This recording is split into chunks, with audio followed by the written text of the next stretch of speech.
శ్రీ మహాగణాధిపతయే నమః. శ్రీమాత్రే నమః. శ్రీ గురుభ్యో నమః.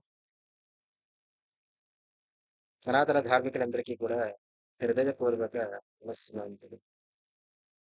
ఈ రోజున మనం మన సనాతన ధర్మంలో చాలా చాలా గొప్పవారైనటువంటి ఋషులు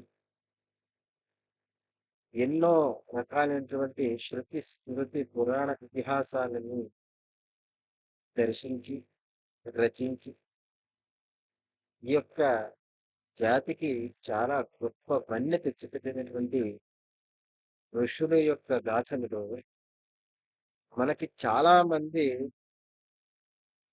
ఋషి అంటేనే ఋషి రుణం అండి. ఋషికి రుణం పడిపోయి ఉన్నాం మనం. దేవ రుణం ఎలాగో మిత్ర రుణం ఎలా తీర్చుకుంటామో ఋషికి కూడా రుణం ఉంది. అటువంటి ఋషులు మనకి కొంతమందికి చాలా మందికి కొన్ని పేర్లు మాత్రం తెలుస్తుంది.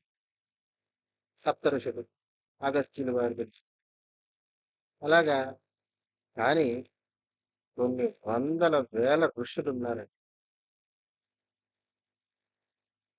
ప్రతి మంత్రానికి ఋషి దేవత ఛందస్సు చెప్పినప్పుడు మనం తెలుసుకుంటాం. ఋగ్వేదంలో అనేక మంత్రాలు, అనేక ఋక్కులకి అనేకమైనటువంటి ఋషులు దానికి అధిష్టానంగా ఉంటారు. దర్శించారు ఆ మంత్రాన్ని, ఒక ఛందోబద్ధంగా కీర్తించారు, దానికి ఒక పేరు పెట్టారు ఛందస్సు. ఆ మంత్రం ఏ దేవతని ఉపాసిస్తుంది అనేది చెప్పడానికి దేవత, అందుకనే ఋషి దేవత ఛందస్సు. కాబట్టి ఎన్నో మంత్రాలకి ఎన్నో రకాలైనటువంటి ఋషులు ఆ పేర్లు కూడా మనకి చాలా అరుదుగా తెలుస్తారు. అందులో ఈ జాతికి, అలాగే పిల్లలకి, ముఖ్యంగా పిల్లలకి, 5 ఏళ్ళలోపు పిల్లలకి, అలాగే శనీశ్వరుడి యొక్క విశేషమైనటువంటి క్రూర తృక్కుల నుంచి, ఆయన దృష్టి నుంచి ఉపశమనం పొందడానికి కావలసినటువంటి సుభిక్షాన్ని, రక్షణని, అనుగ్రహాన్ని ఇచ్చినటువంటి ఋషియే పిప్పలాదుడు. పిప్పలాదుడు గురించి ఈరోజు మనం ఒక 2 విషయాల్లో తెలుసుకోవాలి. ఆయన చేసినటువంటి శని స్తోత్రం ఏదైతే ఉందో, శనీశ్వరుడికి అర్పించినటువంటి ఆ స్తోత్రం ఏదైతే ఉందో విశేషం. శనిపీడాహర స్తోత్రం అది. ఎందుకు ఆయన శనిని స్తుతించాల్సి వచ్చింది? అసలు నిజానికైతే మనం ఏదైనా దేవతని స్తుతిస్తున్నాము అంటే ఆ దేవత మీద ఇష్టంతో స్తుతిస్తాం కదా.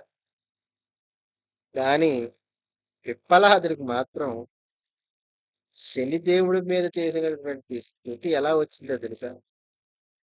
అంటే మీకు అర్థమైందా? ఏదైనా ఒక దేవతని స్తుతించేటప్పుడు మనం ఒక దేవత మీద ఇష్టం ఉంటుంది, కాబట్టి ఆ దేవతకి భక్తుడై ఉండాలి. కానీ ఇక్కడ శనిదేవత స్తోత్రం చేసినటువంటి పిప్పలాద ఋషి శనిదేవుడితో వైరం పెట్టుకున్నాడు. శనిదేవుడితో వైరం పెట్టుకుని మహర్షి విశేషమైనటువంటి ఋషి ఆయన రచించినటువంటి శని స్తోత్రం చాలా మోఘం. ఎందుకంటే ఆయన సాక్షాత్తుగా దేవత దేవతలందరికీ కూడా రక్ష పెట్టినటువంటి దధీచి మహర్షి. అంటే దేవతలు ఈ రోజున దేవేంద్రాదులతో కూడా భయం లేకుండా ఉన్నారు అంటే వారి చేతిలో ఉండేటువంటి ఆయుధం. ఇంద్రుడికి ఏదండి ఆయుధం? ఆయన్ని రక్షిస్తున్నది శక్తి స్వరూపం. ఏది? వజ్రాయుధం. దాన్ని థండర్ బోల్ట్ అంటారు. శరీరం నుంచి అటువంటి వజ్రాయుధాన్ని యాగం చేసి ఇచ్చాడు దధీచి మహర్షి. అతనితో ఒక పెద్ద గాథ. ఎందుకు ఇవ్వాల్సి వచ్చిందో అది కూడా పెద్ద గాథ. అయితే అటువంటి గొప్ప ఋషి యొక్క సంతానంగా పిప్పలాదుడు పుట్టాడు. ఋషి పత్రి పేరు గర్భస్థి అంటారు కొంతమంది, కాబట్టి కొంతమంది సువర్చ అని కూడా పిలుస్తారు. అయితే ఈ సువర్చ గర్భిణీ స్త్రీ ఉండగా, గర్భంతో ఉండగా, గర్భం ధరించి ఉండగా ఈ యొక్క వైపరీత్యం జరుగుతుంది. ఆమె దృష్టిలో అది వైపరీత్యం, ఇతరుల దృష్టిలో లోక క్షేమం. దేవతలందరూ బాగున్నారంటే ఎవరికి క్షేమం? మొత్తం చతుర్దశ భువనానికి క్షేమం కదా! కాబట్టి దేవతల సంరక్షణార్థం ఇచ్చినటువంటి వజ్రాయుధం గురించి తన యొక్క శరీరంలో నిండి నిబిడీకృతమైనటువంటి ఆయుధ శక్తిని వజ్రాయుధ రూపంలో పెట్టి దేవతలకు సమర్పించాడు నా భర్త అని ఆ సమయంలో తెలుసుకోలేదు. తర్వాత తెలుస్తుంది. చాలా బాధపడి ఆమె ఇప్పటికి గర్భిణిగా ఉంది. విప్పలాదులు పుట్టలేదు. అయితే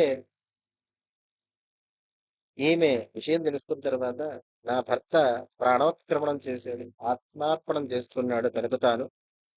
తన యొక్క వెన్నెముక నుంచి విశ్వకర్మ యొక్క వజ్రాయుధాన్ని థండర్ బోల్ట్ ని తయారు చేశాడు. తద్వారా దేవతలందరూ కూడా బాగున్నారు, అంతవరకు బాగుంది. కానీ ఈమె ఏ స్త్రీకైనా కూడా భర్త మరణిస్తే ఎంత బాధ ఉంది. అటువంటి శోకంలో ఆమె మునిగిపోయి ఆ బాధలో ఏం చేసిందంటే తనకు తాను ఆత్మార్పణం చేసుకుంది. ఎప్పుడంటే పిల్లాన్ని కన్న తర్వాత. అనాథగా పెరిగాడు. చాలా బాధలు మిగిల్చాడు. అయితే కొంత పెద్ద అయిన తర్వాత ఆయనకి అనుమానం వచ్చింది. ఆయన ఒక రకమైనటువంటి విశేషాన్ని తెలుసుకుందాం. అసలు నాకెందుకు ఇలా జరిగింది? నేను ఎందుకు అనాథగా అయిపోయాను అని చెప్పి పిప్పలాదుడికి తనకు తానుగా ఆలోచన కలిగి నారద మహర్షిని అడుగుతాడు. మహర్షి, అందరూ కూడా బాగున్నారు కదా! నా చిన్న వయస్సులో నేను అంత చిన్న పిల్లగా ఉండగా నా తండ్రి పోవడం ఏమిటి? నా తల్లి నన్ను వదిలి వెళ్ళిపోవడం ఏమిటి? ఆమె ఆత్మార్పణం చేసుకోవడం ఏమిటి? ఎందుకు ఇన్ని కష్టాలు నాకు వచ్చాయి? నేను అనుభవించాను. అంటే విశిష్ట ఇదంతా కూడా దేవతల మాయనైనా ముఖ్యంగా గ్రహాలలో నువ్వు పుడుతున్నప్పుడు శని వీక్షణ బాలేదు అంటాడు. శనిగ్రహం యొక్క స్థానము బాలేదు. సెలెస్టియల్ అంటే విశ్వంలో ఆయన గ్రహాల్లోని గ్రహ సంచారం ఏదైతే ఉందో ఆ సంచారంలో శని స్థానము బాలేదు. అందుకని నీకు ఇలా జరిగింది అని చెప్తాడు నారద మహర్షి. ఎవరితో? విప్పలాదుడితో. ఆయనకి ఇంకా పట్టరాని కోపం వచ్చేస్తుంది శనీశ్వరుడి మీద. ఇంకా ఘోరమైనటువంటి తపస్సు చేస్తాడు. బ్రహ్మ ప్రత్యక్షం అవుతాడు. బ్రహ్మ ప్రత్యక్షం అయ్యి ఆయన పిప్పల ఏం కావాలి? పిప్పలాద అనే పేరు ఎందుకు వచ్చిందో మీకు తెలిసింది కదా. పీపల్ ట్రీ అని కూడా మనకి ఇంగ్లీష్ లోనే అదే వర్డింగ్ యూజ్ చేస్తున్నారు. అశ్వత్థ వృక్షం, రావి వృక్షం. కాబట్టి దాని నుంచి పెరిగాడు ఆయన.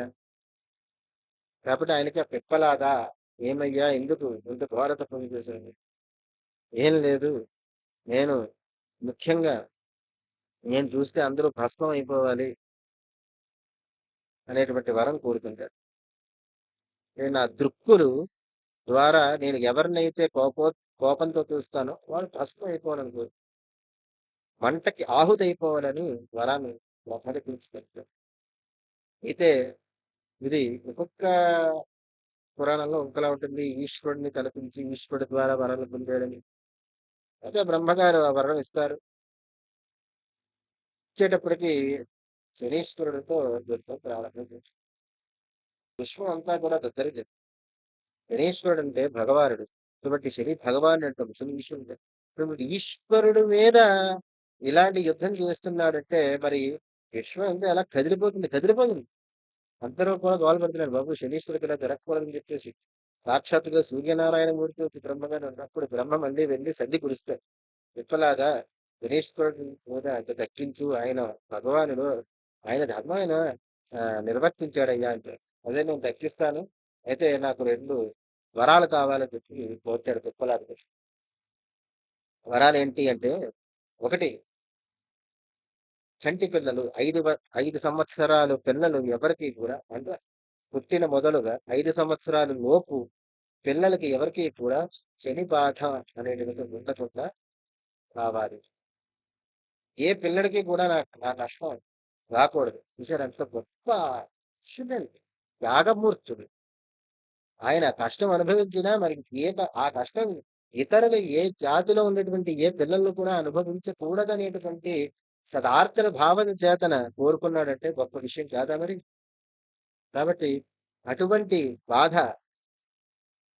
ఏ పిల్లాడికి రాకూడదు శని బాధ అని చెప్పి కోరుకున్నాడు వరంగా. ఇంకొకటి, నన్ను పెంచి పోషించినటువంటి ఆ యొక్క అశ్వత్థ వృక్షం ఏదైతే ఉందో దాన్ని పూజించినంత మాత్రం చేతన శని బాధలు తొలగాలి అని కోరుకుంటాడు రావి వృక్షానికి.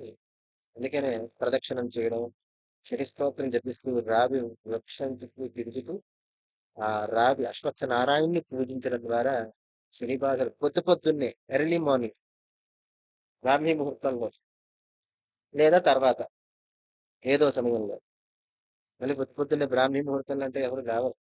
కొంతకాలం ఏదో సమయంలో మనకి వీలున్నటువంటి సమయం చూసుకొని శనివారం నాడు అందరూ కూడా శని స్తోత్రం పఠిస్తూ ఈ యొక్క రావి వృక్షానికి ప్రదక్షిణాలు చేసినట్లయితే శని బాధలు పెరుగుతాయి. అలాంటి వరాన్ని పిప్పలాదుడు మన కోసం కోరాడు. తథాస్తు అన్నాడు. అయితే అదే సందర్భంలో శనీశ్వరుడిని పిప్పలాద మహర్షి అంత గొడవైనప్పటికీ కూడా ఈ వరాలు ఇచ్చేటప్పటికి నువ్వు శాంతపడి శనీశ్వరుడిని విడిచిపెడతావు. విడిచిపెడుతున్నప్పుడు ఒక చిన్న కథ కూడా ఉంది. ఆయన యొక్క బ్రహ్మదండంతో కాలు నొక్కి పట్టుకున్నాడు, ఎక్కడ పారిపోతాడేమో అని తెలుసు. ఆ కాలు బాధింపబడింది శనీశ్వరుడు. అందుకనే ఆయన శనై చరతి, మెల్లగా నడిచేటువంటి స్థితిని పొందాడు. ఆయన ఒక కాలు దెబ్బ తినడం వల్ల ఒక కాలుతో ఎంతగానో నడుస్తారంటే మెల్లగానే కదా నడుస్తారు. రెండు కాళ్ళు ఉన్నవాడు స్పీడ్ గా నడుస్తాడు, ఒక కాళ్ళు ఉన్నవాడు మెల్లగానే నడవగలడు. వాడు స్పీడ్ గా పరిగెట్టలేడు కదా. ఆ రకంగానే శనీశ్వరుడు ఒక కాలు బాధింపబడి మందగమనుడయ్యాడని ఉంది ఒక గాథ ప్రకారంగా. మరొక గాథ ప్రకారంగా తన తమ్ముడైనటువంటి యముడితో, యమాగ్రజం అన్నారండి.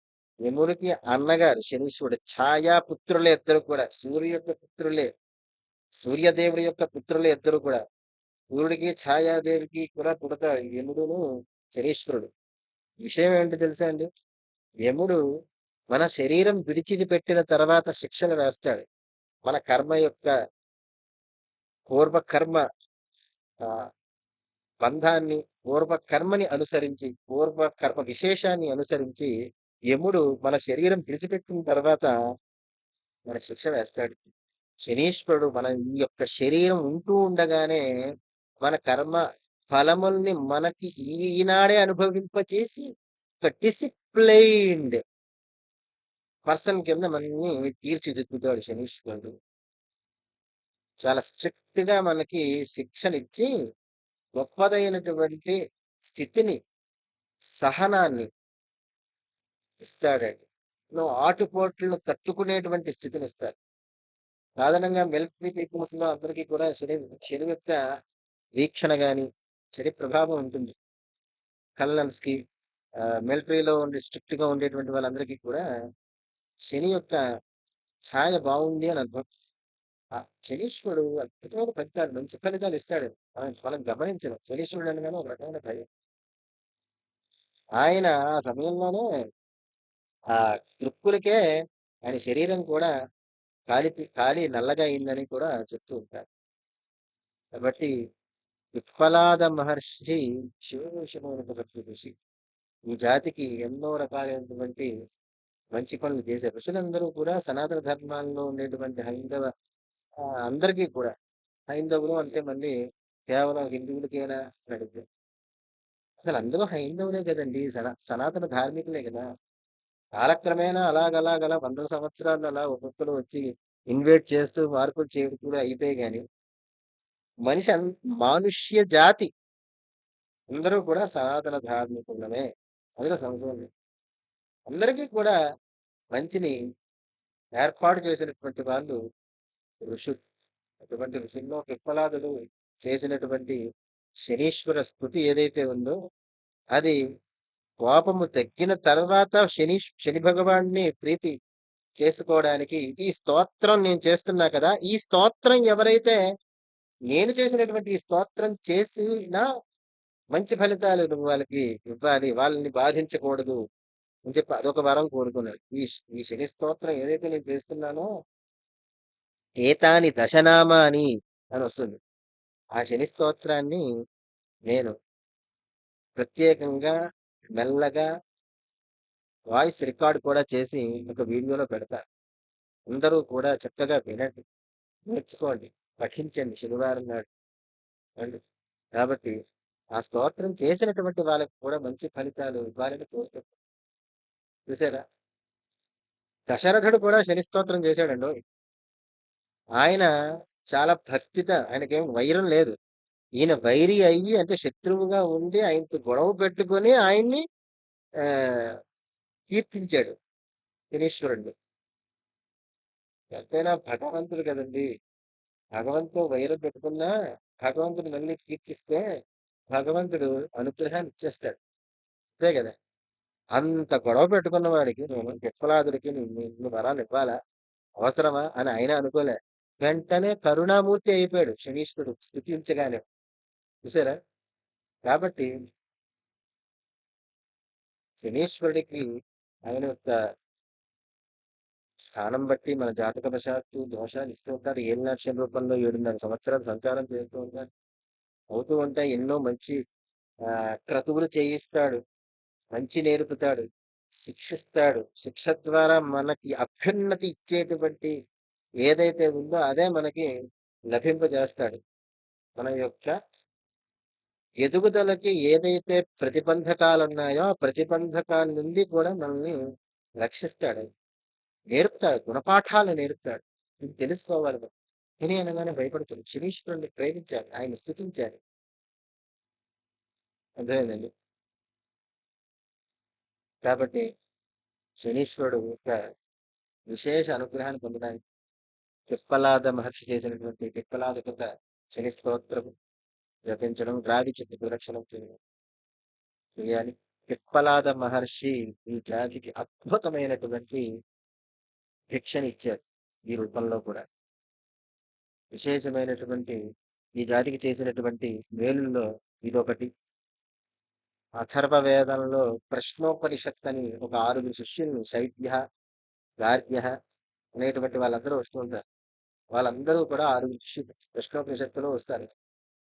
సత్యకామ వీళ్ళందరికీ కూడా ఆయన గురువు అయ్యాడు.